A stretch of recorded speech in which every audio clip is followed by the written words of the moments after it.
अस्सलाम वालेकुम जी। आज मैं बनाने लगी हूँ गजरेला, यानी कि गाजर की खीर। इसके लिए मैंने 1 kg मिल्क ले ली है, जो मैंने पहले से बॉईल करने के लिए रख दिया है। इसके साथ ही मैंने ली है 2 दरमियाने साइज़ की कैरेट, जो इस तरह से मैंने इसको छील के रख लिया है, कद्दूकश कर लिया है इसको। बादाम, पिस्ते, किशमिश जितनी आपको चाहिए आप डाल सकते हैं। इसके अंदर मैं 3 जो है ग्रीन कार्डेमम डालूंगी, और ये मैं इसके अंदर बादाम और किशमिश ऐड करूंगी। यहाँ पे मेरे पास है कंडेंस मिल्क, ये मीठा दूध होता है, इसलिए ये मैं 1 कप यूज़ करूँगी, क्योंकि मेरे पास 1 kg मैं मिल्क में बना रही हूँ। यहाँ पे मैंने चावल जो है वो पीस लिए हैं, ग्राइंड कर लिए हैं। ये 1/2 कप चावल है मेरे पास। शुगर, क्योंकि मैं कंडेंस मिल्क इस्तेमाल कर रही हूँ, ये ऑलरेडी मीठा होता है, इसलिए मैं 1/2 कप यूज़ करूँगी शुगर। 1 टेबल स्पून इसमें डालूँगी मैं असली घी। ठीक है, तो चले बनाना शुरू करते हैं। दूध जो है वो अच्छी तरह से गर्म हो चुका है। अब मैं इसके अंदर गाजरें ऐड करूँगी।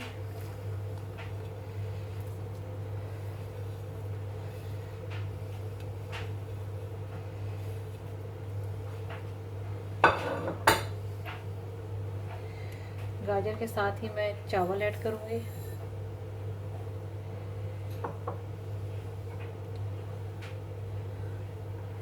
अच्छी तरह से इसको मिक्स करूँगी।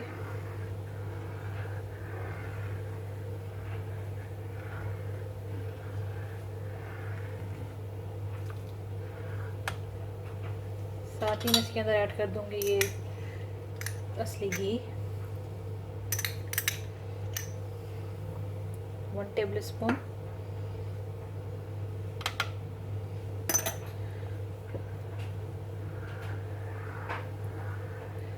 अब मैं इसको हल्की आंच पे इतना पकाऊंगी कि ये गाढ़ा हो जाए,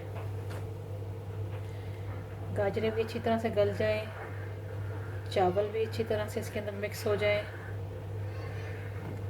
और ये थिक हो जाए।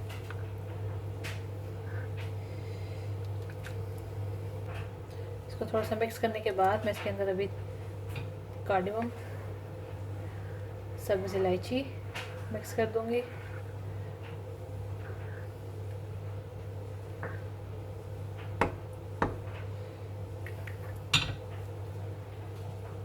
इसको अब हल्का सा कवर कर दें और आधा सा खुला रहने दें और इसको पकने दें। अब जैसा कि देख सकते हैं कि मैंने इसको इतना पका लिया है कि दूध जो है वो काफ़ी हद तक ड्राई हो गया है और इसकी ये शक्ल आ गई है गजरेले की। गाजरें अच्छी तरह से पक चुकी हुई हैं, चावल भी मिक्स हो गए हैं, दूध भी बहुत गाढ़ा हो गया है। ठीक है, इसके लिए आपको 1 घंटा लगता है, 1.5 घंटा लगता है, इतनी थिकनेस इसके अंदर आनी चाहिए। ठीक है, फिर अब हम इसके अंदर डालेंगे शुगर,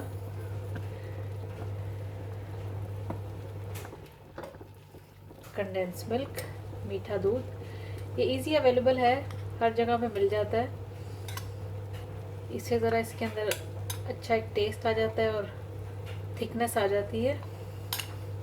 अगर आपके पास ये अवेलेबल नहीं है तो आप ड्राई मिल्क भी डाल सकते हैं इसकी जगह पे।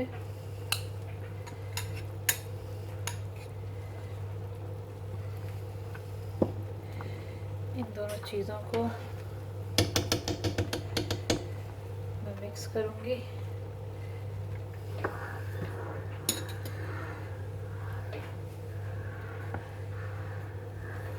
अगर थोड़ा सा मीठा कम लगेगा तो मैं इसको ज़्यादा भी कर सकती हूँ।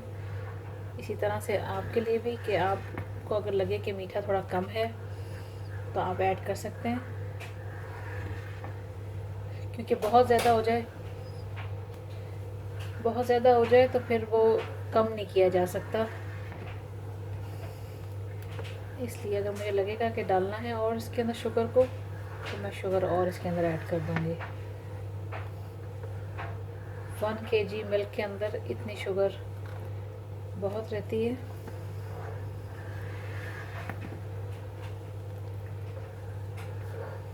इसको पकाएंगे अच्छी तरह से,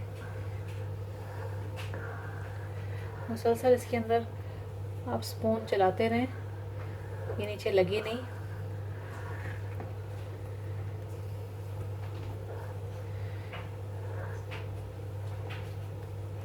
मैंने जो 1 टेबल स्पून इसके अंदर असली घी डाला है वो इसलिए डाला है, एक तो टेस्ट आ जाता है, दूसरा ये कि ये फिर आपके पॉट में चिपकता नहीं है इसका दूध।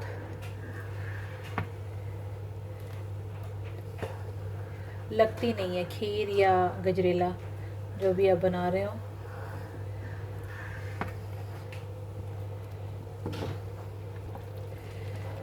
ये देखें, ये इतना गाढ़ा मैंने कर लिया है कंडेंस मिल्क डालने के बाद, शुगर ऐड करने के बाद इतना गाढ़ा हो गया है। मैं इससे और ज़्यादा गाढ़ा नहीं करूँगी, इतनी थिकनेस इसकी बहुत है। आप इसे पतला रखना चाहते हैं या इससे और गाढ़ा करना चाहते हैं, it's totally up to you. मैं थोड़ा सा इसमें यहाँ पे बादाम ऐड करूँगी, किशमिश थोड़ी सी मैं गार्निशिंग के लिए बचा लूँगी, और साथ ही मैं ऐड करूँगी 2 ड्रॉप्स केवड़ा वाटर के। इससे बहुत अच्छी इसकी खुशबू आ जाती है, मिठाइयों वगैरह में ये चीज़ इस्तेमाल की जाती है, अच्छा टेस्ट आता है इससे। अभी ज़रा इसको मिक्स कर लेंगे। फ्लेम बिल्कुल मीडियम से भी कम पर है, अब इसको मैं कर दूँगी बिल्कुल कम। इसको अच्छी तरह से मिक्स कर लेंगे।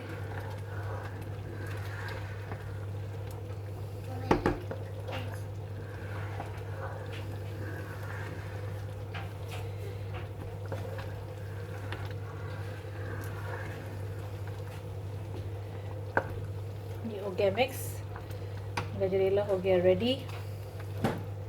मुझे शुगर या कंडेंस मिल्क और डालने की ज़रूरत नहीं पड़ी, क्योंकि मेरे घर में इतना ही मीठा पसंद किया जाता है, बहुत ज़्यादा नहीं। तो 1 kg मिल्क के हिसाब से इतना मीठा मेरे लिए सही रहा है। अब मैं इसको सर्विंग के लिए निकाल लूँगी। स्टोव कर दिया मैंने बंद। चलिए मैं आपको सर्विंग के लिए निकाल के दिखाती हूँ। मैंने सर्विंग के लिए निकाल लिया। इसको लीजिए, गाजर की खीर गजरेला तैयार है।